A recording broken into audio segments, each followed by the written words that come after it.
அவமதிப்பு அல்ல, நாம் நம்மை அவமதிப்பு செய்து கொள்கிறோம். மலைமானி இந்த நீருக்கு அடியில் இருக்கலாம். அங்கு ஆக்கிரமிப்பு கட்டடங்கள் கட்ட வேண்டாம். மலைமானி நம்ம மனதுக்குள் இருக்கட்டும். அங்கும் ஆக்கிரமிப்புகளை தூக்கி எறிவோம். உயிர்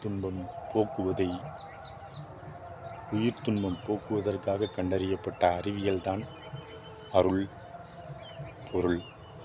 உயிர் துன்பத்தை போக்குவதற்காக கண்டுபிடிக்கப்பட்ட அறிவியல் தான் கடவுள், கம்யூனிசம். அனைத்தும்.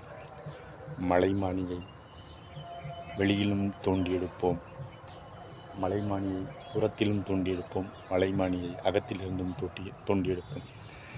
என்மனார் புலவர் என்ரிசனுடைய கவிதை தொகுப்பு தொடரும். Feel is that the health go cut rule your owner. Thank you.